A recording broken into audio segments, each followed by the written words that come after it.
നമസ്കാരം. മിഡിസ്റ്റ് അവറിലേക്ക് സ്വാഗതം. ആദ്യം പ്രധാന വാർത്ത. സൗദിയിൽ 3 മാസത്തെ പൊതുമാപ്പ് പ്രഖ്യാപിച്ചു. ഈ മാസം 29 മുതൽ പൊതുമാപ്പ് പ്രാബല്യത്തിൽ. നിയമലംഘകർക്ക് പിഴയും തടവ് ശിക്ഷയും കൂടാതെ രാജ്യം വിടാം. തിരിച്ചുവരുന്നതിന് വിലക്ക് ഏർപ്പെടുത്തില്ല. പൊതുമാപ്പ് ക്യാമ്പയിൻ സൗദി കിരീടാവകാശി ഉദ്ഘാടനം ചെയ്തു. സൗദിയിൽ വ്യവസായ മേഖലകളിലേക്ക് റിക്രൂട്ട് ചെയ്യുന്ന വിദഗ്ധ തൊഴിലാളികൾക്ക് യോഗ്യതാ പരീക്ഷ നിർബന്ധമാക്കുന്നു. പരീക്ഷയിൽ പരാജയപ്പെടുന്നവരെ പിഴ ചുമത്തി നാടുകടത്തും.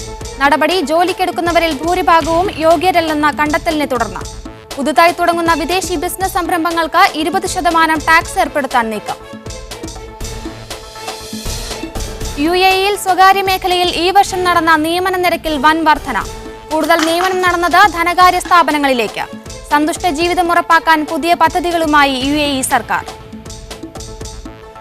വിശദമായ വാർത്തകളിലേക്ക്. സൗദി അറേബ്യയിൽ 3 മാസത്തെ പൊതുമാപ്പ് പ്രഖ്യാപിച്ചു. നിയമലംഘകരില്ലാത്ത രാജ്യമെന്ന തലക്കെട്ടിലുള്ള പൊതുമാപ്പ് ക്യാമ്പയിൻ കിരീടാവകാശിയും ആഭ്യന്തരമന്ത്രിയുമായ അമീർ മുഹമ്മദ് ബിൻ നായിഫ് ഉദ്ഘാടനം ചെയ്തു. ഹുറൂബുകാർക്കും തൊഴിൽ താമസ നിയമലംഘകർക്കും തീരുമാനം അനുഗ്രഹമാകും. സൽമാൻ രാജാവിന്റെയും സൗദി ഉന്നത സഭയുടെയും അനുമതിയോടെയാണ് പൊതുമാപ്പ് പ്രഖ്യാപിച്ചതെന്ന് ആഭ്യന്തരമന്ത്രി അമീർ മുഹമ്മദ് ബിൻ നായിഫ് പറഞ്ഞു. മാർച്ച് 29 മുതലാണ് പൊതുമാപ്പ് പ്രാബല്യത്തിൽ വരിക. നിയമലംഘകർക്ക് പിഴയും തടവ് ശിക്ഷയും കൂടാതെ രാജ്യം വിടാമെന്നതാണ് പൊതുമാപ്പിന്റെ ആനുകൂല്യം. കൂടാതെ ഇവരുടെ വിരലടയാളമെടുത്ത് സൗദിയിലേക്ക് തിരിച്ചു വരുന്നതിന് വിലക്കേർപ്പെടുത്തുന്ന നടപടിയും സ്വീകരിക്കില്ലെന്ന് ആഭ്യന്തര മന്ത്രാലയം വ്യക്തമാക്കി.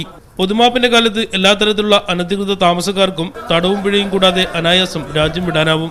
തൊഴിൽ ഇക്കാമ നിയമലംഘകർ, അതിർത്തി സുരക്ഷ ലംഘിച്ചവർ, നുഴഞ്ഞുകയറ്റക്കാർ, ഉറൂബാക്കപ്പെട്ടവർ, ഹജ്ജ്, ഉംറ, സന്ദർശന വിസയിലെത്തി കാലാവധി കഴിഞ്ഞിട്ടും രാജ്യം വിടാത്തവർ, വിസ നമ്പറോ ബോർഡർ നമ്പറോ ഇല്ലാതെ പ്രയാസപ്പെടുന്നവർ തുടങ്ങിയവർക്ക് ആനുകൂല്യം ഉപയോഗപ്പെടുത്താം.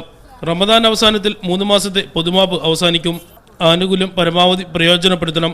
ഇളവുകാലം കഴിയുന്നതോടെ പരിശോധന കർശനമാക്കുമെന്നും രാജ്യത്ത് അവശേഷിക്കുന്ന നിയമലംഘകർക്ക് പരമാവധി ശിക്ഷയും പിഴയും നൽകുമെന്നും ആഭ്യന്തര മന്ത്രാലയം മുന്നറിയിപ്പ് നൽകി.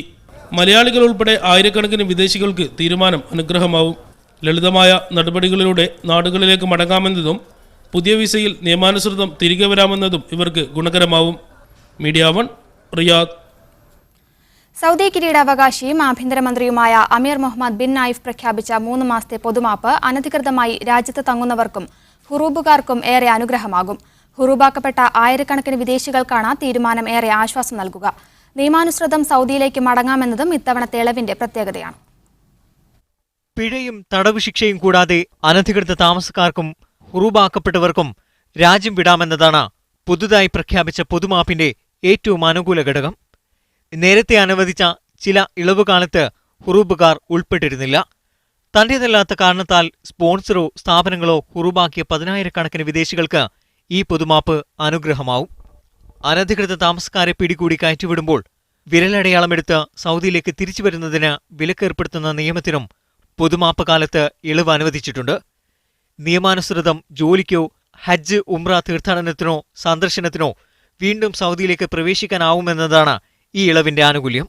സൗദി ഭരണകൂടം എടുത്തിരിക്കുന്ന ഈ തീരുമാനം ഇന്ത്യൻ സമൂഹത്തിന് മാത്രമല്ല, ഇവിടെയുള്ള ഒരുപാട് പ്രയാസങ്ങൾ നേരിടുന്ന നിരവധി പേര് ഇപ്പോൾ ഹുറൂബിൻ്റെ ഇരകളായിട്ടുള്ളവരുണ്ട്. അവർക്കെല്ലാം ഏറെ ആശ്വാസവും അതിലുപരി ആളുകൾക്ക് തിരിച്ചു വരാം എന്നുള്ളതാണ് ഇതിൻ്റെ ഏറ്റവും വലിയ ഒരു ഗുണം വിശേഷിപ്പിക്കാനുള്ളത്. പൊതുമാപ്പ് പ്രയോജനപ്പെടുത്തി നാട്ടിലേക്ക് മടങ്ങാൻ കാത്തിരുന്ന നിരവധി മലയാളികൾക്കാണ് ഇപ്പോൾ ആശ്വാസം ലഭിച്ചത്. നിതാഖാത്ത് ഇളവ് കാലത്തിന് ശേഷം നിരവധി പേർ നിയമലംഘകരായി സൗദിയിൽ അവശേഷിച്ചിരുന്നു. ഇവർക്കെല്ലാം മടങ്ങാനാവും. പൊതുമാപ്പ് പ്രയോജനപ്പെടുത്തി ആളുകളെ നാട്ടിലേക്ക് അയക്കാൻ പ്രവാസി സംഘടനകളുടെ നേതൃത്വത്തിൽ ഹെൽപ്പ് ഡെസ്കുകൾ അടുത്ത ദിവസങ്ങളിൽ ആരംഭിക്കും. Azhar Pulliyil, media 1 Riyadh. ഇപ്പോൾ ഈ വാർത്തയോട് പ്രതികരിക്കാൻ സാമൂഹ്യ പ്രവർത്തകൻ ഷാജി വയനാടും ഒപ്പം നോർക്ക ജനറൽ കൺസൾട്ടന്റ് ഷിഹാബ് കൂട്ടുകാടും ചേരുന്നു. ആദ്യം ഷാജി വയനാടിലേക്ക്. ശ്രീ ഷാജി, നിയമലംഘകർക്ക് ഈ പൊതുമാപ്പ് എങ്ങനെയാണ് പ്രയോജനപ്പെടുത്താൻ കഴിയുക? ഒപ്പം ഇതിനുള്ള നടപടിക്രമങ്ങൾ എന്തൊക്കെയാണ്?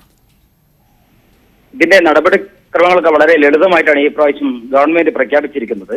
ഈ വരുന്ന ദിവസം നമുക്ക് അതറിയാൻ, നേരിട്ട് അനുഭവിച്ചറിയാൻ കഴിയും. പാസ്പോർട്ടിന്റെ കോപ്പിയിലൂടെ നമ്മൾ ഇന്ത്യൻ എംബസി മുഖേന ഔട്ട് പാസ് കരസ്ഥമാക്കും. ഈ ഔട്ട് പാസ് കരസ്ഥമാക്കി നമുക്ക് സാമൂഹ്യ പ്രവർത്തകരുടെ മുഖേന ഇവർക്ക് അതാത് ഡിപ്പോർട്ടേഷൻ സെന്ററിൽ ഇവർ ഹാജരാക്കും. അവിടുന്ന് ഇവരുടെ വിരലടയാളം രേഖപ്പെടുത്തിയതിനു ശേഷം ഞങ്ങൾ അവർക്ക് എക്സിറ്റ് രേഖപ്പെടുത്തും.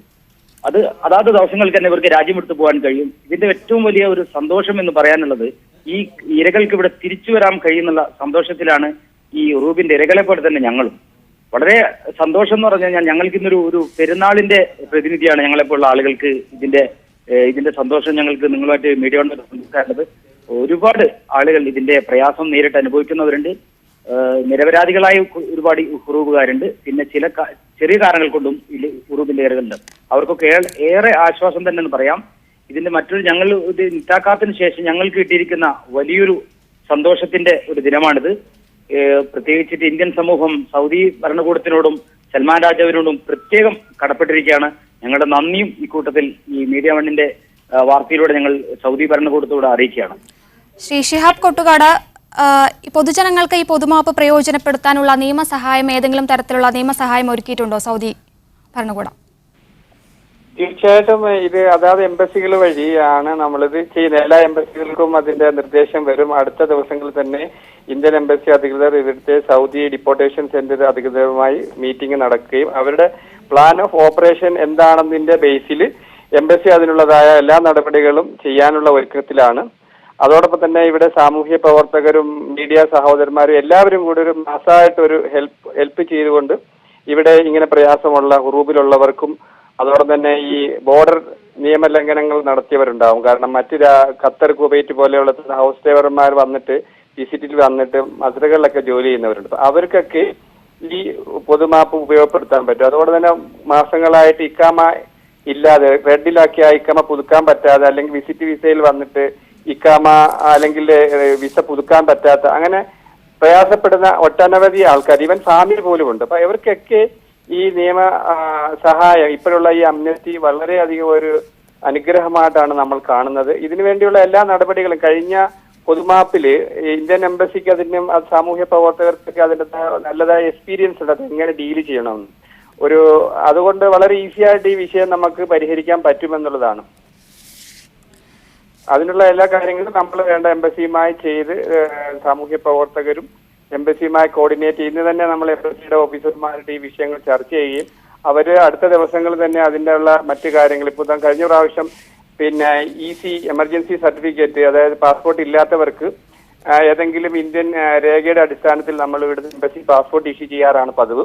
അപ്പൊ അത് കഴിഞ്ഞ പ്രാവശ്യം ഫ്രീ ആയിട്ടാണ് എംബസി ഇഷ്യൂ ചെയ്തത്. ഇപ്രാവശ്യം അങ്ങനെ ഇന്ത്യൻ ഗവൺമെന്റിന്റെ ഭാഗത്ത് നിന്ന് അങ്ങനെ ഒരു തീരുമാനം എടുക്കുകയാണെങ്കിൽ പാസ്പോർട്ടിന്റെ ഫീസ് ചിലപ്പോൾ എംബസി ഒഴിവാക്കി കൊടുക്കുന്ന ഒരു സാഹചര്യം ഉണ്ടാവും. പിന്നെ ഈ നിയമലംഘനം മൂലം കുടുങ്ങിക്കിടക്കുന്ന ആളുകൾക്ക് എങ്ങനെയാണ് നിയമസഹായം ലഭ്യമാവുക? അവരെങ്ങനെയാണ് ഇതിനെ സമീപിക്കേണ്ടത്? ഇതിന് സമീപിക്കേണ്ടത് പിന്നെ അവര് ഫസ്റ്റ്ലി എംബസിയുമായി ബന്ധപ്പെടുക. പാസ്പോർട്ട് ഇല്ലാത്തവർ ആദ്യം എംബസിയുമായി ബന്ധപ്പെടുക. ജിദ്ദയിലും ദമാമിലും റിയാദിലും അതിനുള്ളതായ സജ്ജീകരണങ്ങൾ ചെയ്യും, എംബസി ചെയ്യും. ഇപ്പം കോൺസുലേറ്റ് അല്ലെങ്കിൽ എംബസി ഇല്ലാത്ത ദമാമിലാണ്. ദമാമിൽ അവിടെ എംബസിയുടെ ഒരു VFSന്റെ ഒരു പാസ്പോർട്ട് ഡിവിഷന്റെ ഒരു സെക്ഷൻ വർക്ക് ചെയ്യുന്നുണ്ട്. അതോടൊപ്പം തന്നെ അവിടെ സാമൂഹ്യ പ്രവർത്തകരുണ്ട്. എംബസിയുടെ അധികൃതർ അവിടെയും ഡിപ്ലോയ് ചെയ്യുന്നതായിരിക്കും. അതിന് ബേസ് ചെയ്ത് ഈ നിയമ വിഷയങ്ങളുള്ളവർ, പാസ്പോർട്ട് ഇല്ലാത്തവർ അവര് എംബസിയുമായിട്ട് ബന്ധപ്പെടുക. അതിനുശേഷം ഞാൻ നേരത്തെ പറഞ്ഞ രീതിയിൽ ഇവിടെ അധികൃതർ എങ്ങനെ പ്ലാൻ ഓഫ് ഓപ്പറേഷന്റെ രീതി എങ്ങനെയാണെന്നാണ് നമ്മൾ ആദ്യം മനസ്സിലാക്കേണ്ടത്. എംബസി അത് നാളെയോ മറ്റന്നാളോ ഉദ്യോഗസ്ഥന്മാരുമായി ചർച്ച ചെയ്യുകയും അതിന്റെ വ്യക്തമായ ഒരു രൂപം നമുക്ക് അപ്പോഴേ കിട്ടുകയുള്ളൂ. തീർച്ചയായിട്ടും ഇപ്പോൾ ഇതിന് ഏറ്റവും കൂടുതൽ ചെയ്യേണ്ടതെന്ന് പറഞ്ഞാൽ സാമൂഹ്യ പ്രവർത്തകരും മീഡിയ വഴിയൊക്കെ എല്ലാ ഈ പ്രയാസം അനുഭവിക്കുന്ന ഉൾപ്രദേശങ്ങളിലുള്ള ഒരുപാട് സാധാരണക്കാരായ പത്രം വായിക്കുകയോ അല്ലെങ്കിൽ മീഡിയ ഒന്നും കിട്ടാത്തതുമായ പ്രദേശങ്ങളുണ്ട്. അപ്പൊ അങ്ങനെയുള്ള പ്രദേശങ്ങളിലുള്ളവർക്ക് ഈ സഹായം എത്തിക്കാൻ ആ ഉൾഗ്രാമങ്ങളിലുള്ള സാമൂഹ്യ പ്രവർത്തകർ മുന്നോട്ട് വരികയും അങ്ങനെ ആ പ്രദേശങ്ങളിലുള്ളവരെയും ഈ പൊതുമാപ്പ് ഉപയോഗിച്ചുകൊണ്ട് തന്നെ നാട്ടിലേക്ക് പോകാനുള്ളതായ ഒരു പാത ഒരുക്കുകയാണെങ്കിൽ തീർച്ചയായിട്ടും ഒരു രാജ്യത്തെ പോലും ചെയ്യാത്ത ഒരു സഹായമാണ് എനിക്ക് തോന്നുന്നത്. സൽമാൻ രാജാവ് അധികാരമേറ്റതിന് ശേഷമുള്ള ആദ്യത്തെ ഒരു പൊതുമാപ്പാണ്. പൊതുസമൂഹം എല്ലാ രാജ്യക്കാരും വളരെയധികം ഒരു വലിയ ഒരു വെൽക്കമാണ് ഇതിനെ ചെയ്തിരിക്കുന്നത്. എല്ലാ രാജ്യത്തിലുള്ള എംബസികളും സാമൂഹ്യ പ്രവർത്തകരും എല്ലാവരും ഇതിന് വലിയൊരു വെൽക്കം മെസ്സേജാണ് കൊടുത്തത്. പ്രത്യേക അഭിനന്ദനങ്ങളൊക്കെ പ്രത്യേകമായിട്ട് ചെയ്യുന്നുണ്ട്. ശ്രീ ഷിഹാബ് കൊട്ടുകാട്, അത്തരത്തിലുള്ള ഏതെങ്കിലും ഒരു ക്യാമ്പയിനുമായി സന്നദ്ധ സംഘടനകളോ നോർക്കയോ രംഗത്ത് വന്നിട്ടുണ്ടോ ഇതിനോടകം? അല്ല, ഇതിപ്പോ ഇന്നാണ് ഇത് പ്രഖ്യാപിച്ചത്. അതുകൊണ്ട് അതിന്റെ ക്യാമ്പയിന് നാളെയും അതിനുശേഷം ഇതിന്റെ 90 days ആണ് ഇതിനുള്ളത്. അത് തുടങ്ങുന്നത് തന്നെ 29-ാം തീയതിയാണ് അതിന്റെ എഫക്റ്റീവായ ഡേറ്റ് തുടങ്ങുന്നത്. 29/3/2017 മുതൽ 28 ജൂൺ വരെയാണ് അതുള്ളത്. അപ്പൊ അതിന്റെ ക്യാമ്പയിൻ 29-ാം തീയതി തുടങ്ങുള്ളൂ. എങ്കിൽ പോലും അതിന്റെ പ്രിപ്പറേഷനിലേക്ക് ഇപ്പം തന്നെ നാളെ തന്നെയൊക്കെ എനിക്ക് തോന്നുന്നു ഇത് മെസ്സേജ് മീഡിയയിലൊക്കെ വരുന്നത് കൊണ്ട് നാളെ തന്നെ എംബസിയിലേക്ക് ഒരു നല്ലൊരു പ്രവാഹം പ്രവാസികൾ ഉണ്ടാവാൻ സാധ്യതയുണ്ട്. വരുമ്പോൾ അതിന്റെ എത്രമാത്രം ആൾക്കാർ ഈ പ്രയാസം അനുഭവിക്കുന്നുണ്ടതിനെ കുറിച്ച് നമുക്ക് വ്യക്തമായ ഒരു രൂപം കിട്ടും. അത് ബേസ് ചെയ്ത് എംബസിയും സാമൂഹ്യ പ്രവർത്തകരും ഒരു കോർഡിനേറ്റഡ് എഫർട്ട് ചെയ്തുകൊണ്ട് എല്ലാ എംബസിയെ സമീപിക്കുകയും സാമൂഹ്യ പ്രവർത്തകരുമായി സമീപിക്കുകയോ ചെയ്യുന്ന എല്ലാവർക്കും നിയമസഹായങ്ങൾ ചെയ്തുകൊണ്ട് ഈ പെട്ടെന്ന് ഇപ്പോഴുള്ളതായ ഈ ഗ്രേസ് ഓഫർ ഉപയോഗപ്പെടുത്താൻ എല്ലാവരും ഇവിടെ ഒരു പ്രത്യേകിച്ച് സൗദി അറേബ്യയിൽ ജിദ്ദ, ദമാം, റിയാദിൽ സംഘടനകൾ എല്ലാവരും വിവിധ മേഖലകളിൽ കഴിവ് തെളിയിക്കപ്പെട്ട ഒരു നല്ല വിഭാഗം നേതൃത്വമുണ്ട് ഇന്ത്യൻ സമൂഹത്തിൽ, പ്രത്യേകിച്ച് മലയാളി കമ്മ്യൂണിറ്റിയിൽ. മറ്റ് കമ്മ്യൂണിറ്റിയിലും ഉണ്ട്. എങ്കിൽ പോലും മലയാളി കമ്മ്യൂണിറ്റിയിൽ ഉള്ളവരാണ് ഏറ്റവും കൂടുതൽ സാമൂഹ്യ പ്രവർത്തകരുള്ളത്. തീർച്ചയായിട്ടും അവർ ഒരു ബോർഡർ വ്യത്യാസമില്ലാതെ തന്നെ എല്ലാവർക്കും എല്ലാ ഇന്ത്യക്കാരെയും ഒരേ രീതിയിൽ കണ്ടുകൊണ്ട് അതിനുള്ള കഴിഞ്ഞ കാലം തെളിയിച്ചിട്ടുള്ളതാണ്. കഴിഞ്ഞ വർഷം തന്നെ കഴിഞ്ഞ ഒരു 3 വർഷങ്ങൾക്ക് മുമ്പുണ്ടായ പുതുമാപ്പിൽ ഏകദേശം 10 ലക്ഷത്തോളം ഇന്ത്യക്കാർ ഇവിടെ അവരുടെ സ്റ്റാറ്റസ് ക്ലിയർ ചെയ്യാൻ കഴിയുണ്ടായി. 10 ലക്ഷത്തോളം ആൾക്കാർ ഇവിടെ തന്നെ അവരുടെ ഇക്കാമ ചേഞ്ച് ആക്കിക്കൊണ്ട് ജോബ് കണ്ടിന്യൂഷനുള്ള ഒരു അവസരം അന്നും ഇതേ രീതിയിലുള്ള ഒരു ക്യാമ്പയിൻ വഴിയാണ് അത് ചെയ്തത്. അത് ഞങ്ങളൊക്കെ ശരിക്കും അന്ന് ഹെൽപ്പ് ചെയ്തു. 10 ലക്ഷം ഇന്ത്യക്കാർ ഇവിടെ സ്റ്റാറ്റസ് ക്ലിയർ ചെയ്യുക എന്ന് പറഞ്ഞത് 10 ലക്ഷം കുടുംബങ്ങളാണ്, അതുമായി ബന്ധപ്പെട്ട അനേകം കുടുംബങ്ങളാണ് രക്ഷപ്പെട്ടത് അതുവഴി. അതോടൊപ്പം തന്നെ ഏകദേശം 1.5 ലക്ഷത്തോളം ഇന്ത്യക്കാരാണ് അന്ന് നാട്ടിലേക്ക് തിരിച്ചു പോയത്. അപ്പൊ അതിൽ മലയാളികൾ വളരെ കുറച്ചുള്ളായിരുന്നു. ഏകദേശം 5000-ന് താഴെയുള്ള മലയാളികളെ ഉണ്ടായിരുന്നുള്ളൂ. എല്ലാവരും കൂടുതൽ ഇവിടെ ലീഗലൈസ് ചെയ്യുകയായിരുന്നു ആ സമയത്തുണ്ട്. അപ്പൊ അതേ രീതിയിലുള്ളതായ ഒരു ക്യാമ്പയിനും ഒരു ഹെൽപ്പും സംഘടനാ നേതൃത്വവും സാമൂഹ്യ പ്രവർത്തകരും എംബസിയും പിന്നെ ഇതേ രീതിയിൽ മീഡിയ വഴിയാണ് ഏറ്റവും കൂടുതൽ നമുക്കിതിന് സോഷ്യൽ മീഡിയ വഴിയും മീഡിയ വൺ പോലെയുള്ള മറ്റ് ചാനലുകൾ വഴിയും പ്രിന്റ് മീഡിയ വഴിയും ഒക്കെയുള്ളതായ ആ ഒരു മെസ്സേജ് എല്ലാവരിലും അതിന്റെ അവയർനെസ് എത്തും. തീർച്ചയായിട്ടും ഇത് നല്ല രീതിയിൽ, കാരണം ഈ ഉപയോഗിച്ചില്ല എങ്കിൽ വലിയൊരു പെനാൽറ്റിയാണ് വരാൻ പോകുന്നത്. ഈ ഗ്രേസ് ഓഫർ ഉപയോഗിച്ചില്ല എങ്കിൽ ഇവരെയൊക്കെ നാട് പിന്നെ അറസ്റ്റ് ചെയ്യുകയും വലിയ പെനാൽറ്റി ഈടാക്കി തന്നെ ജയിലുകളിൽ മാസങ്ങളെ ഇടുന്ന ഒരു സാഹചര്യം വരാൻ സാധ്യതയുണ്ട്. അപ്പൊ അത് വരാതിരിക്കാൻ വേണ്ടി എല്ലാവരും, പ്രത്യേകിച്ച് കേരളക്കാരോ ഇന്ത്യക്കാരോ എവിടെങ്കിലും ഒക്കെ ഉണ്ട് എങ്കിൽ അതിന് ഈ ഗ്രേസ് ഓഫർ ഉപയോഗപ്പെടുത്തണം എന്നുള്ള ഒരു മെസ്സേജിന് മീഡിയയുടെ ഭാഗത്തുള്ള സപ്പോർട്ട് വളരെയധികം കൃതജ്ഞമായ നമ്മൾക്ക് അഭിനന്ദനാർഹമായ ഒരു കാര്യം. പ്രത്യേകിച്ച് മീഡിയ വൺ ഈ ചർച്ച തന്നെ എനിക്ക് തോന്നുന്നു ലോകത്തിലുള്ള എല്ലാവരിലും എത്തും. അത് ദൃശ്യമാധ്യമങ്ങൾ കൂടാതെ തന്നെ സോഷ്യൽ മീഡിയ വഴി എത്തുമ്പോൾ അതിന്റെ എത്തേണ്ട സ്ഥലങ്ങളിൽ എത്തുമെന്നാണ് നമ്മൾ പ്രതീക്ഷിക്കുന്നത്. വളരെയധികം നന്ദി ശ്രീ ഷിഹാബ് കുട്ടുകാട്. ഷാജി വയനാട് വാർത്തയോട് പ്രതികരിച്ചതിന്. വിദേശ രാജ്യങ്ങളിൽ നിന്ന് നിർമ്മാണ വ്യവസായ മേഖലയിലേക്ക് റിക്രൂട്ട് ചെയ്യുന്ന വിദഗ്ധ തൊഴിലാളികളെ വൈദഗ്ധ്യം തെളിയിക്കുന്ന യോഗ്യതാ പരീക്ഷ നിർബന്ധമാക്കാൻ സൗദി കൗൺസിൽ ഓഫ് ചേംബേഴ്സ് ഒരുങ്ങുന്നു. സ്ഥാപനങ്ങൾക്ക് ആവശ്യമുള്ളവരല്ല വരുന്നവരിൽ കൂടുതലും. വൈദഗ്ധ്യം തെളിയിക്കുന്നതിൽ പരാജയപ്പെടുന്നവരെ പിഴ ചുമത്തി നാടുകടത്തണമെന്നും മന്ത്രാലയത്തോട് ശുപാർശ ചെയ്യുമെന്ന് കൗൺസിൽ അറിയിച്ചു. കഴിഞ്ഞ ഏതാനും വർഷങ്ങളായി സൗദിയിലെ നിർമ്മാണ മേഖലയിലേക്കും വ്യത്യസ്ത വ്യവസായ മേഖലയിലേക്കും വരുന്ന എഞ്ചിനീയർമാർ അതാത് മേഖലയിൽ വൈദഗ്ധ്യമുള്ളവർ അല്ല എന്നാണ് സൗദി കൗൺസിൽ ഓഫ് ചേംബേഴ്സ് അഭിപ്രായപ്പെട്ടത്. ഇതുകാരണം നിരവധി കരാറുകൾ നിശ്ചിത സമയത്ത് പൂർത്തീകരിക്കാൻ കഴിയാതെ പോകുന്നതായും കൗൺസിൽ മേധാവി പറഞ്ഞു. അതുകൊണ്ട് റിക്രൂട്ട് ചെയ്യുന്ന വിദഗ്ധ തൊഴിലാളികളെ വൈദഗ്ധ്യം തെളിയിക്കുന്ന യോഗ്യതാ പരീക്ഷ നിർബന്ധമാക്കാനാണ് കൗൺസിൽ ഒരുങ്ങുന്നത്. കഴിഞ്ഞ ദിവസം തൊഴിൽ വ്യവസായ മന്ത്രാലയത്തേക്ക് സമർപ്പിച്ച റിപ്പോർട്ടിലാണ് ഇക്കാര്യം ഉന്നയിച്ചിട്ടുള്ളത്. യോഗ്യതാ പരീക്ഷയിൽ പരാജയപ്പെടുന്നവരെ കടുത്ത പിഴ ചുമത്തി നാട് കടത്തണമെന്നും ശുപാർശ ചെയ്തിട്ടുണ്ട്.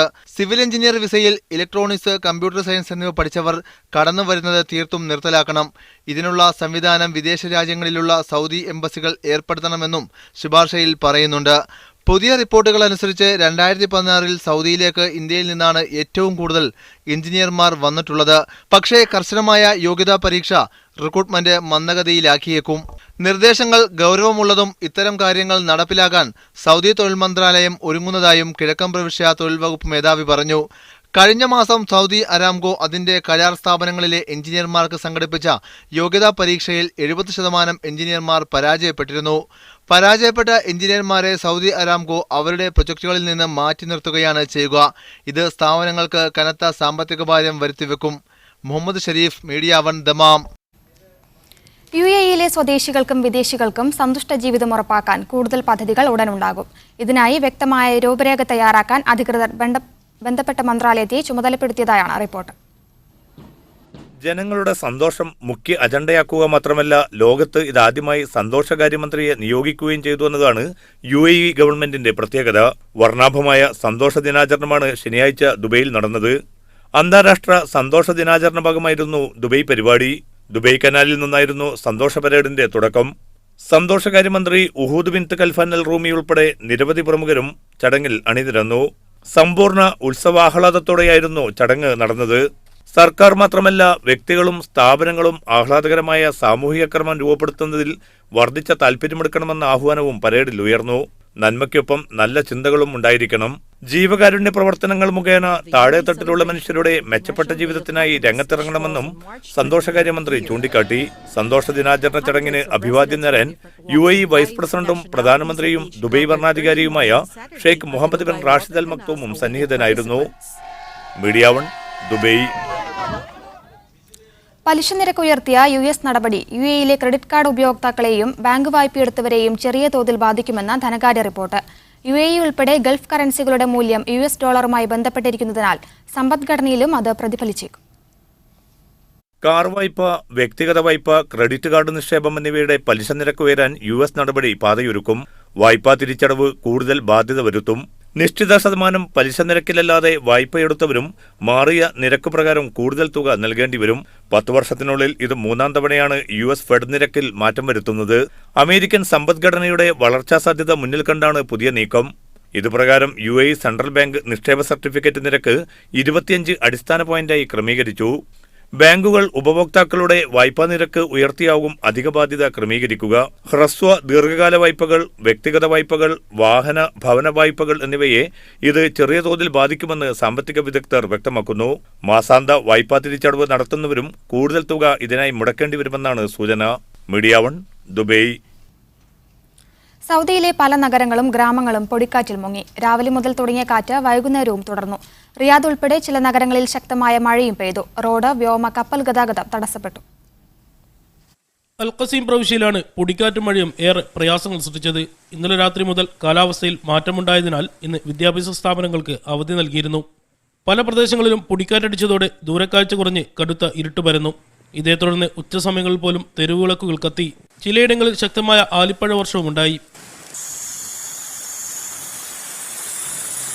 വൈകുന്നേരത്തോടെ റിയാദിൽ മഴ പെയ്തത് നേരിയ പ്രയാസങ്ങളുണ്ടാക്കി. പ്രധാന റോഡുകളിൽ ഏറെ നേരം ഗതാഗതക്കുരുക്ക് അനുഭവപ്പെട്ടു. കിങ് ഖാലിദ് വിമാനത്താവളത്തിൽ ചില വിമാനങ്ങൾ വൈകിയാണ് ലാൻഡ് ചെയ്തത്. രാജ്യത്തെ ചില മേഖലയിലേക്കുള്ള വിമാന സർവീസുകളെ പൊടിക്കാറ്റ് ബാധിച്ചതായി സൗദി എയർലൈൻസ് അറിയിച്ചു. ഫ്ലൈനാസ് ചില സർവീസുകൾ പുനഃക്രമീകരിക്കുകയും ചെയ്തു. തായിഫ് റിയാദ് എക്സ്പ്രസ് റോഡിൽ ദൂരക്കാഴ്ച കുറഞ്ഞത് ഗതാഗതത്തെ ബാധിച്ചു. പൊടിക്കാറ്റ് ശക്തമായതോടെ ട്രക്ക് ഡ്രൈവർമാരും യാത്രക്കാരും വിശ്രമ കേന്ദ്രങ്ങളിലും പെട്രോൾ പമ്പുകളിലും വാഹനം പാർക്ക് ചെയ്യാൻ നിർബന്ധിതരായി. പടിഞ്ഞാറൻ മേഖലയിലും പൊടിക്കാറ്റുണ്ടായി. ജിദ്ദ, മക്ക, തായിഫ്, യാംബു തുടങ്ങിയ പട്ടണങ്ങളും പൊടിക്കാറ്റിൽ മുങ്ങി. ജിദ്ദ ഇസ്ലാമിക് പോർട്ടിൽ കപ്പലുകളുടെ സഞ്ചാരത്തെയും പൊടിക്കാറ്റ് ബാധിച്ചു. പൊടിക്കാറ്റിനെ തുടർന്ന് ദൂരക്കാഴ്ച കുറവായതിനാൽ കപ്പലുകളുടെ നീക്കം നിർത്തിവെച്ചതായി മക്ക ഗവർണർ ട്വിറ്ററിൽ അറിയിച്ചു. വിവിധ ബ്യൂറോകൾക്കൊപ്പം മീഡിയ 1 ജിദ്ദ. ഒമാനിൽ അറബിക്കടലിൽ രൂപം കൊണ്ട ന്യൂനമർദ്ദം ചൊവ്വാഴ്ച മുതൽ കരയെ ബാധിച്ചേക്കും. ഇതിന്റെ ഫലമായി കനത്ത മഴയ്ക്കും ആലിപ്പഴ വർഷത്തിനും സാധ്യതയുണ്ടെന്ന് കാലാവസ്ഥാ നിരീക്ഷണ കേന്ദ്രം മുന്നറിയിപ്പ് നൽകി. ശനിയാഴ്ച വരെ കാലാവസ്ഥാ വ്യതിയാനം നീണ്ടുനിൽക്കും. മുസന്തം ഗവർണറേറ്റിൽ അന്തരീക്ഷം മേഘാവൃതമായിരിക്കും. ഇവിടെ ഇടിയോടിയുള്ള മഴയ്ക്ക് സാധ്യതയുണ്ട്. തുടർന്ന് ബുറൈമി, ദാഹിറ, തെക്കുവടക്കൻ ബാത്തിന, മസ്കത്ത്, ദാഖിലിയ, തെക്കുവടക്ക് ഷർക്കിയ ഗവർണറേറ്റുകളിലും മഴയെത്തും. കുവൈത്ത് കേന്ദ്രീകരിച്ച് IS വിരുദ്ധ പോരാട്ടം ശക്തിപ്പെടുത്താൻ അമേരിക്ക പദ്ധതിയിടുന്നതായി റിപ്പോർട്ട്. ഇറാഖിലും സിറിയയിലുമുള്ള IS തീവ്രവാദികളെ തുരത്താൻ ഏറ്റവും അനുയോജ്യമായ താവളം കുവൈത്താണെന്ന് വിലയിരുത്തിയാണ് അമേരിക്കയുടെ നീക്കമെന്ന് പെന്റഗൺ വൃത്തങ്ങളെ ഉദ്ധരിച്ച് പ്രാദേശിക പത്രം റിപ്പോർട്ട് ചെയ്തു. സിറിയ, ഇറാഖ് എന്നീ രാജ്യങ്ങളിലാണ് IS സാന്നിധ്യം കൂടുതലുള്ളത്. കുവൈത്ത് ബേസ് കേന്ദ്രമാക്കി 2 രാജ്യങ്ങളിലെയും IS മേഖലകളിലേക്ക് പോർവിമാനങ്ങൾ അയക്കുന്നത് ചെലവ് കുറഞ്ഞതും ഫലപ്രദവുമായ നടപടിയായിരിക്കുമെന്നാണ് പെന്റഗൺ കണക്കുകൂട്ടൽ. പ്രാദേശിക തലത്തിലും സഖ്യകക്ഷികളുടെ ആഭിമുഖ്യത്തിലും നടക്കുന്ന IS വിരുദ്ധ നീക്കങ്ങൾക്ക് കരുത്തുപകരാൻ കുവൈത്ത് കേന്ദ്രീകരിച്ചുള്ള സൈനിക വിന്യാസം സഹായകമാകുമെന്നും വിലയിരുത്തലുണ്ട്. IS ഭീകരതയ്ക്കെതിരെ യുദ്ധം ശക്തമാക്കുമെന്ന് അമേരിക്കൻ പ്രസിഡന്റ് ഡൊണാൾഡ് ട്രംപ് നേരത്തെ വ്യക്തമാക്കിയിരുന്നു. തുർക്കിയിലെ അഞ്ചർലേക്ക് താവളം കേന്ദ്രീകരിച്ചാണ് ഇപ്പോൾ സിറിയയിലെ ഭീകരവാദികൾക്കെതിരായ പോരാട്ടം നടക്കുന്നത്. ഇറാഖിൽ 5500 US സൈനികരും സിറിയയിൽ 1000 സൈനികരും യുദ്ധമുഖത്തുണ്ട്. IS വിരുദ്ധ സഖ്യസേനയെ സഹായിക്കുന്നതിനായി 1000 സൈനികരെ ഉടൻ കുവൈത്തിലേക്ക് അയക്കുമെന്ന് പെന്റഗൺ വൃത്തങ്ങൾ കഴിഞ്ഞയാഴ്ച വെളിപ്പെടുത്തിയിരുന്നു. ഇക്കാര്യം കുവൈറ്റ് അധികൃതരും സ്ഥിരീകരിച്ചിട്ടുണ്ട്. Media 1 Kuwait city. 2 മലയാളികൾ ഉൾപ്പെടെ 62 പേരുടെ മരണത്തിനിടയാക്കിയ ഫ്ലൈ ദുബായ് വിമാനാപകടം നടന്നിട്ട് ഇന്ന് 1 വർഷം പിന്നിടുന്നു. മരണമടങ്ങിയവരുടെ ഓർമ്മ പുതുക്കി റഷ്യയിലും ദുബായിലും ചടങ്ങുകൾ നടന്നു. റഷ്യയിലെ റോസ്തോവ് ഓൺഡോണിൽ കഴിഞ്ഞ വർഷം 19-നാണ് ഫ്ലൈ ദുബായ് വിമാനം അപകടത്തിൽപ്പെട്ടത്. റഷ്യൻ അന്വേഷണ ഏജൻസിയായ ഇന്റർസ്റ്റേറ്റ് ഏവിയേഷൻ കമ്മിറ്റിയുടെ റിപ്പോർട്ട് പുറത്തുവന്നെങ്കിലും അപകട കാരണം സംബന്ധിച്ച് കൂടുതൽ തെളിവുകൾ ലഭ്യമായിട്ടില്ല. പ്രതികൂല കാലാവസ്ഥയെ തുടർന്ന് ഒരു തവണ വിമാനം ലാൻഡിംഗ് നീക്കം ഉപേക്ഷിച്ചിരുന്നു. 2 മണിക്കൂറോളം ആകാശത്ത് വട്ടമിട്ട് പറന്ന ശേഷം രണ്ടാമതും ഇറങ്ങാൻ നീക്കം നടത്തി. രണ്ടാം തവണ നിലം തൊടാൻ സെക്കൻഡുകൾ മാത്രം ബാക്കി നിൽക്കെ പൈലറ്റ് വീണ്ടും വിമാനം ഉയർത്താൻ നോക്കി. റൺവേയിൽ ഇടിച്ചിറങ്ങിയ വിമാനം പൊട്ടിത്തെറിക്കുകയായിരുന്നുവെന്നാണ് അന്വേഷണ റിപ്പോർട്ട്. UAE-യിലെ സ്വകാര്യ മേഖലയിൽ പ്രവർത്തിക്കുന്ന കമ്പനികൾ ഈ വർഷം നടത്തിയ സ്വദേശികളുടെ നിയമന നിരക്കിൽ വൻ വർധന. രാജ്യത്തെ ധനകാര്യ സ്ഥാപനങ്ങളും ബാങ്കുകളും 75 ദിവസം കൊണ്ട് 1000-ഓളം സ്വദേശികൾക്കാണ് ജോലി നൽകിയത്. സർക്കാർ സ്വദേശിവൽക്കരണ അജണ്ട വേഗത്തിലാക്കിയതിന്റെ ഭാഗമായാണ് സ്വകാര്യ കമ്പനികൾ UAE പൗരന്മാരെ കൂടുതലായി നിയമിച്ചത്. UAE-യിലെ 36-ഓളം ബാങ്കുകൾ, 39 ഇൻഷുറൻസ് കമ്പനികൾ, 36 പണവിനിമയ സ്ഥാപനങ്ങൾ തുടങ്ങിയവ ഈ വർഷം ഇതുവരെ 1026 തസ്തികകൾ സ്വദേശികൾക്കായി മാറ്റിവെച്ചിട്ടുണ്ട്. പുരുഷന്മാരും സ്ത്രീകളും അടക്കം 914 സ്വദേശി പൗരന്മാർക്കാണ് സ്വകാര്യ കമ്പനികൾ നിയമനം നൽകിയിരിക്കുന്നത്. പ്രവാസികൾക്കിടയിലെ ജീവിതശൈലി രോഗങ്ങൾക്കെതിരെ ബോധവൽക്കരണവുമായി ബഹ്റൈനിൽ സംഘടിപ്പിക്കുന്ന മെഗാ ആരോഗ്യ പ്രദർശനത്തിന്റെ ഒരുക്കങ്ങൾ പുരോഗമിക്കുന്നു. വടകരയിലെ തണൽ എന്ന ജീവകാരുണ്യ പ്രസ്ഥാനമാണ് ഇതിന് നേതൃത്വം നൽകുന്നത്. വൃക്കരോഗം അടക്കമുള്ള വിഷയങ്ങളിൽ പ്രവാസികൾക്കിടയിൽ ബോധവൽക്കരണം ലക്ഷ്യമിട്ടാണ് വിപുലമായ എക്സിബിഷൻ സംഘടിപ്പിക്കുന്നതെന്ന് വടകര കേന്ദ്രമായി പ്രവർത്തിക്കുന്ന തണലെന്ന ജീവകാരുണ്യ പ്രസ്ഥാനത്തിന്റെ കാര്യദർശി ഡോക്ടർ ഇദ്രീസ് വാർത്താസമ്മേളനത്തിൽ അറിയിച്ചു. ബഹ്റൈൻ ആരോഗ്യ മന്ത്രാലയവുമായി സഹകരിച്ചാണ് വിപുലമായ ആരോഗ്യ പ്രദർശനം സംഘടിപ്പിക്കുന്നത്.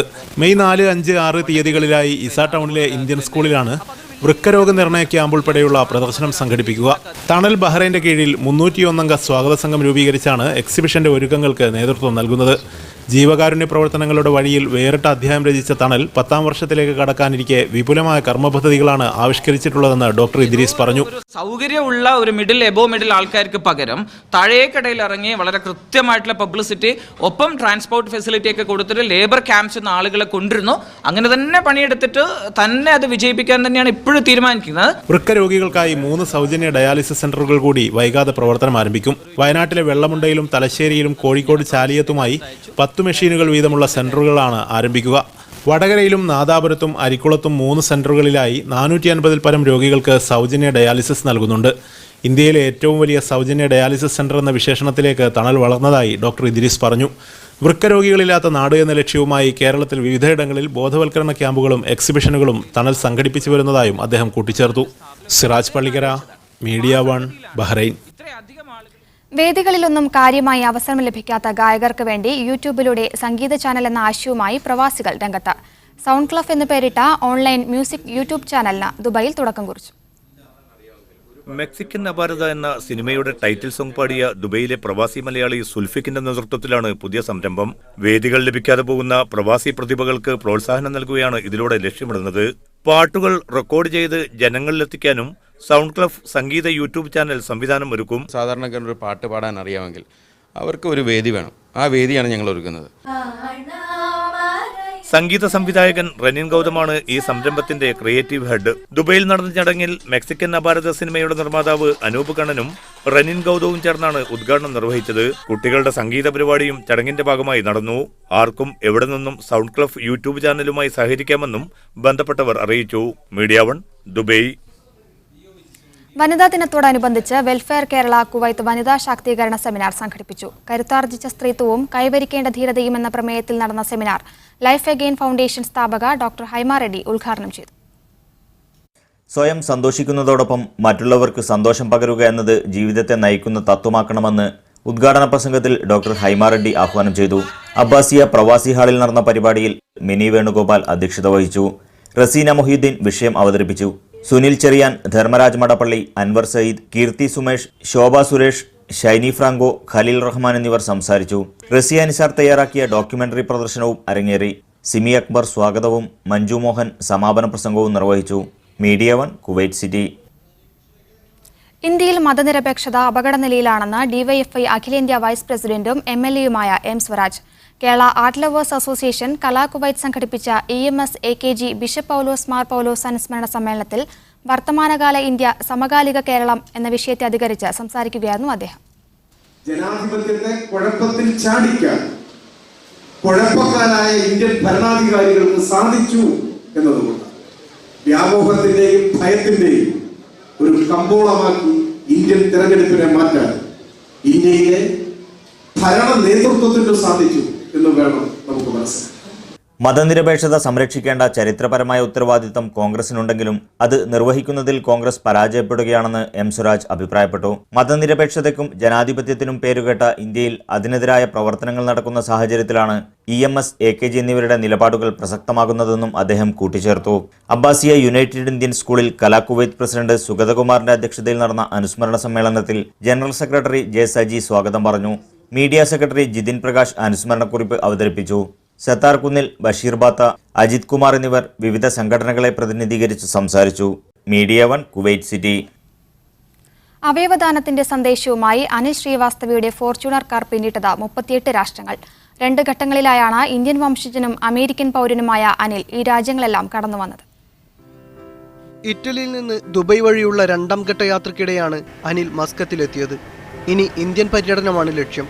മാധ്യമ മേഖലയിൽ പ്രവർത്തിക്കുന്ന അനിൽ 2.5 വർഷം മുമ്പ് സ്വന്തം സഹോദരന് വൃക്ക നൽകി. മരണശേഷമുള്ള അവയവദാനം പ്രോത്സാഹിപ്പിക്കുന്നതിന് വ്യത്യസ്തമായി എന്തു ചെയ്യാൻ കഴിയുമെന്ന ചിന്തയാണ് ഗിഫ്റ്റ് ഓഫ് ലൈഫ് അഡ്വഞ്ചർ എന്ന ലോക പര്യടനത്തിലേക്ക് എത്തിച്ചത്.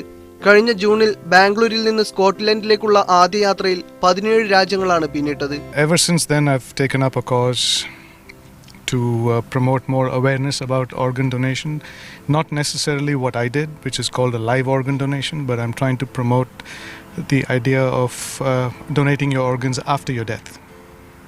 Instead of taking them with you, you may as well give it to somebody who needs it. And that's when I started driving around the world to get more attention for this cause.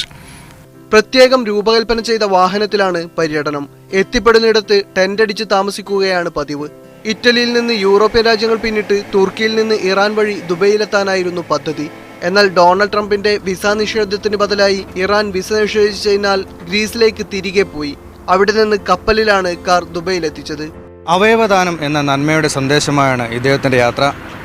Bino's Kottarakkara, media 1, Muscat. ഉംറ തീർത്ഥാടകൻ മദീനയിൽ മരിച്ചു. കാസർഗോഡ് ഉപ്പള കന്യാല സ്വദേശി മുണ്ടോളി മുഹമ്മദാണ് മരിച്ചത്. 69 വയസ്സായിരുന്നു. സ്വകാര്യ ഗ്രൂപ്പിൽ ഭാര്യ കൈജുമയോടൊപ്പം ഉംറ നിർവഹിച്ച് മദീനയിലെത്തിയതായിരുന്നു. നിയമ നടപടികൾ പൂർത്തിയാക്കി മൃതദേഹം ജന്നത്തുൽ ബഖിയിൽ കബറടക്കുമെന്ന് ബന്ധപ്പെട്ടവർ അറിയിച്ചു. മസ്തിഷ്കാഘാതത്തെ തുടർന്ന് മസ്കത്തിലെ ഖൗല ആശുപത്രിയിൽ ചികിത്സയിലായിരുന്ന വയനാട് മാനന്തവാടി സ്വദേശി മരിച്ചു. പിലാക്കാവ് കണ്ണോത്തുമല കാമ്പട്ടി പള്ളിക്കണ്ടി വീട്ടിൽ മൊയ്തുവാണ് മരിച്ചത്. മാർച്ച് 12-നാണ് മസ്തിഷ്കാഘാതമുണ്ടായത്. തുടർന്ന് സ്വകാര്യ ആശുപത്രിയിലും പിന്നീട് ഖൗല ആശുപത്രിയിലും പ്രവേശിപ്പിക്കുകയായിരുന്നു. ചികിത്സയിലിരിക്കെ 2ാം തവണയും മസ്തിഷ്കാഘാതമുണ്ടായതിനെ തുടർന്ന് ഗുരുതരാവസ്ഥയിലായ മൊയ്തു ഇന്ന് പുലർച്ചെയാണ് മരിച്ചത്. മൃതദേഹം ചൊവ്വാഴ്ച പുലർച്ചെയുള്ള വിമാനത്തിൽ നാട്ടിലേക്ക് കൊണ്ടുപോകുമെന്ന് ബന്ധുക്കൾ അറിയിച്ചു. മാതാവിനൊപ്പം അവധിക്കെത്തിയ +2 വിദ്യാർത്ഥി റിയാദിലെ താമസ സ്ഥലത്ത് മരിച്ചു. വടകര പുതുപ്പണം സ്വദേശിനി ഡോക്ടർ റീന ദേവിയുടെ മകൻ ശ്രീപതി സന്ദീപാണ് മരിച്ചത്. ഭക്ഷ്യവിഷബാധയാണ് മരണകാരണമെന്നാണ് സൂചന. റിയാദിലെ ഡൽഹി പബ്ലിക് സ്കൂളിൽ 10ാം ക്ലാസ് കഴിഞ്ഞ ശേഷം കോയമ്പത്തൂരിൽ നിന്ന് +2 പഠനം പൂർത്തീകരിച്ചു. സംഗീത പഠനത്തിനായി ലണ്ടനിലേക്ക് പോകാനുള്ള തയ്യാറെടുപ്പിനിടെയാണ് മരണം. ആരോഗ്യ മന്ത്രാലയത്തിന് കീഴിലെ കിങ് സൗദ് മെഡിക്കൽ സിറ്റി ഹോസ്പിറ്റലിലെ കാർഡിയോളജി വിഭാഗം ഡോക്ടറാണ് റീന.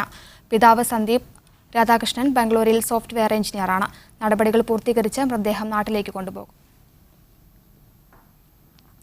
വിദേശികൾക്ക് വ്യാപാരത്തിന് അനുമതി നൽകുന്നതിന് 20% ടാക്സ് ഏർപ്പെടുത്തുമെന്നുള്ള റിപ്പോർട്ട് സൗദി വാണിജ്യ നിക്ഷേപ മന്ത്രാലയം നിഷേധിച്ചു. ഇതിന് അനുമതി നൽകുന്നതുമായി ബന്ധപ്പെട്ട് പഠനം തുടരുകയാണ്. ഇതിനുശേഷം മാത്രമേ എന്തെങ്കിലും ടാക്സോ ഫീസോ ഏർപ്പെടുത്തുന്നത് തീരുമാനിക്കുകയുള്ളൂവെന്നും മന്ത്രാലയം വ്യക്തമാക്കി. മാപ്പിളകലാ അക്കാദമി മദീന ഘടകത്തിന് പുതിയ ഭാരവാഹികളെ തെരഞ്ഞെടുത്തു. Jamal Paloli chairman, Hussain Cholakkuzhi president, PT Abdurahiman Nareekode general secretary, Ashaf Chokli treasurer എന്നിവരാണ് പ്രധാന ഭാരവാഹികൾ. ഓർഗനൈസിംഗ് സെക്രട്ടറിയായി സമീർ ഖാൻ തൊടുപുഴയെയും തെരഞ്ഞെടുത്തു. നാഷണൽ കമ്മിറ്റി അംഗം ഷെരീഫ് കാസർഗോഡ് തെരഞ്ഞെടുപ്പ് നിയന്ത്രിച്ചു. ഹംസ പെരുമ്പലം അധ്യക്ഷത വഹിച്ചു. ലോക തിയേറ്റർ ദിനാചരണത്തിന്റെ ഭാഗമായി ഖത്തറിലെ നാടക പ്രവർത്തകർ വിവിധ പരിപാടികൾ സംഘടിപ്പിക്കുന്നു. മാർച്ച് 27 വൈകിട്ട് 6 മണിക്ക് ICC അശോക ഹാളിൽ നടക്കുന്ന ദിനാചരണ പരിപാടി Indian cultural centre president Milan Arun ഉദ്ഘാടനം ചെയ്യും. Gulf Madhyamam Doha bureau chief Bharathanoor Shameer, Pradosh Kumar എന്നിവർ സാംസ്കാരിക സമ്മേളനത്തിൽ സംസാരിക്കും. തുടർന്ന് നാടക സൗഹൃദം ദോഹയുടെ 2 രംഗാവിഷ്കാരങ്ങളും അരങ്ങേറുമെന്ന് സംഘാടകർ അറിയിച്ചു. ആലപ്പുഴ ജില്ലാ പ്രവാസി അസോസിയേഷൻ കുവൈറ്റ് 1ാം വാർഷികത്തോടനുബന്ധിച്ച് കിഴക്കിന്റെ വെനീസ് ഉത്സവ് 2017 എന്ന പേരിൽ പ്രത്യേക പരിപാടി സംഘടിപ്പിക്കുന്നു. മാർച്ച് 23 വ്യാഴാഴ്ച വൈകിട്ട് അബ്ബാസിയ ഇന്റഗ്രേറ്റഡ് ഇന്ത്യൻ സ്കൂളിൽ നടക്കുന്ന പരിപാടിയിൽ പ്രതിപക്ഷ നേതാവ് Ramesh Chennithala, Kuttanad MLA Thomas Chandy, Indian ambassador Sunil Jain, Jleeb colonel Ibrahim, എൽ അൽദായി തുടങ്ങിയവർ പങ്കെടുക്കുമെന്ന് സംഘാടകർ വാർത്താസമ്മേളനത്തിൽ അറിയിച്ചു.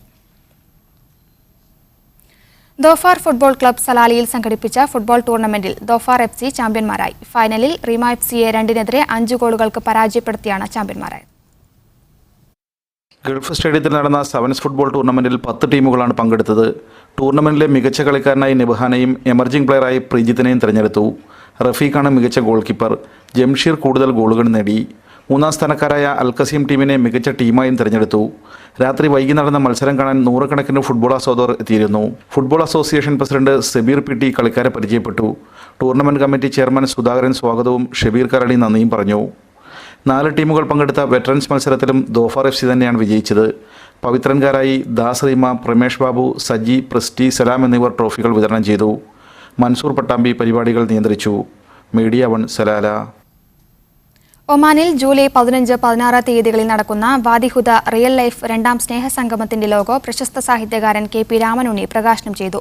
മസ്കത്തിൽ നടന്ന ചടങ്ങിൽ റിയൽ ലൈഫ് അംഗവും മസ്കത്തിലെ വ്യാപാര പ്രമുഖനുമായ TP അബ്ദുള്ള, ജാഫർ കണ്ണൂർ തുടങ്ങിയവർ പങ്കെടുത്തു. ലിങ്ക ബുക്ക് ഓഫ് റെക്കോർഡ്സ് ജേതാവ് കൂടിയായ പ്രശസ്ത കാലിഗ്രാഫർ ഖലീലുള്ള ചെമ്നാടാണ് ലോഗോ രൂപകൽപ്പന ചെയ്തത്.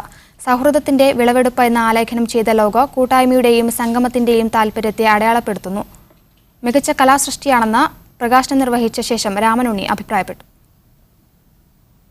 ഇലക്ട്രോണിക്സ് ഉൽപ്പന്ന നിർമ്മാതാക്കളായ G-Pass പുറത്തിറക്കുന്ന ടൂൾസ് കിറ്റിന്റെ ജിദ്ദ ലോഞ്ചിംഗ് നടന്നു.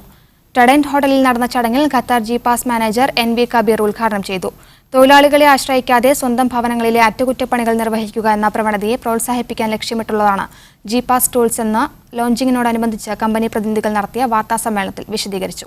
ലളിതമായി ഉപയോഗിക്കാൻ കഴിയുന്ന 20ഓളം ടൂളുകളാണ് കിറ്റിൽ ഉൾപ്പെടുത്തിയിരിക്കുന്നതെന്നും പ്രവർത്തനക്ഷമത, സുരക്ഷിതത്വം, മിതമായ വില എന്നിവ G-Pass ടൂൾസിന്റെ പ്രത്യേകതകളാണെന്നും അവർ അറിയിച്ചു. Regional sales manager Shameer, operational manager Siyad, HR group head Afsal, Jeddah branch manager Shanavas, Saudi HR manager Sanjith തുടങ്ങിയവർ വാർത്താസമ്മേളനത്തിൽ പങ്കെടുത്തു. 22 വർഷമായി ഖത്തറിലെ പ്രമുഖ മൊബൈൽ ബ്രാൻഡുകളുടെ ഔദ്യോഗിക വിതരണക്കാരായ ഇന്റർടെക് ഗ്രൂപ്പ് ഇനി മുതൽ ഹുവാവി മൊബൈൽ ഫോണുകളുടെ കൂടി രാജ്യത്തെ ഔദ്യോഗിക വിതരണക്കാരായിരിക്കുമെന്ന് ഹുവാവി അധികൃതരും ഇന്റർടെക് മാനേജ്മെന്റ് പ്രതിനിധികളും ദോഹയിൽ വാർത്താസമ്മേളനത്തിൽ അറിയിച്ചു. ഹുവാവി ഫോണുകൾക്ക് പുറമെ ഷവോമി ഫോണുകളുടെയും ഔദ്യോഗിക വിതരണക്കാരാണ് Intertec group. Intertec group marketing manager Mithun Josa, divisional manager Ashraf NK, Huawei country manager Simon തുടങ്ങിയവർ വാർത്താസമ്മേളനത്തിൽ പങ്കെടുത്തു.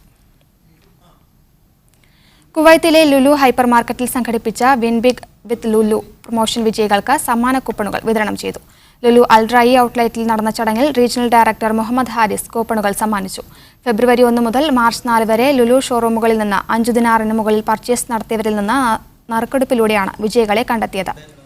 205 ലക്കി വിന്നർമാരിൽ ആകെ 18,000 ദിനാറിന്റെ സമ്മാന കൂപ്പണുകളാണ് നൽകിയത്. 600 ദിനാർ ഗിഫ്റ്റ് വൗച്ചറിന് 5 പേരും 100 ദിനാർ 50 ദിനാർ വൗച്ചറുകൾക്ക് 100 പേർ വീതവും അർഹരായി. മീഡിയ പൂർണ്ണമാകുന്നു. കൂടുതൽ വാർത്തകൾക്കും ദൃശ്യങ്ങൾക്കും media1tv.in സന്ദർശിക്കുക. ഇനി സ്പെഷ്യൽ എഡിഷന്റെ പുനഃസംപ്രേഷണം കാണാം.